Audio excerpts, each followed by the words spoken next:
আসসালামু আলাইকুম ভিন্ন ধরনের রান্নার চ্যানেল থেকে আজ আমি দেখাবো মোলাদা ইলিশ মাছ রান্না। একটি কড়ার মধ্যে পরিমাণ মতন তেল দিয়ে গরম করে নিব। এরপর দিয়ে দিব পেঁয়াজ কুচি ও মরিচ। এর মধ্যে দিয়ে দিব আদা বাটা, 1 চামচ মরিচের গুঁড়া ও হলুদের গুঁড়া, রাঁধুনি গুঁড়া মশলা। এরপর ভালোভাবে কষিয়ে নিব। এরপর ইলিশ মাছগুলো একটু কষিয়ে নিব।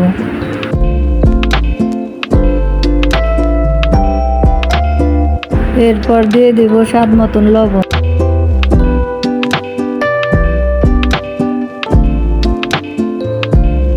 মাছ কষানো হয়ে গেলে শুধু মাছ উঠিয়ে নিব।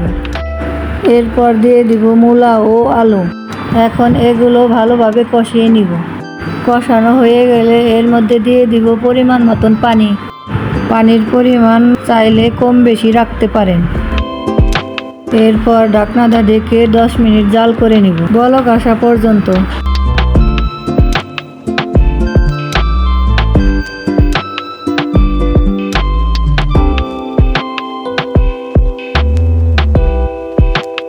বলক আসে গেলে এর মধ্যে দিয়ে দিব কষিয়ে রাখা ইলিশ মাছ।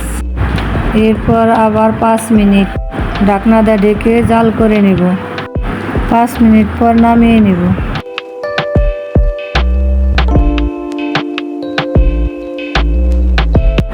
ধন্যবাদ সবাইকে যারা আমার ভিডিওটা দেখছেন। চ্যানেলটি সাবস্ক্রাইব করে পাশে থাকবেন, লাইক এবং শেয়ার করবেন।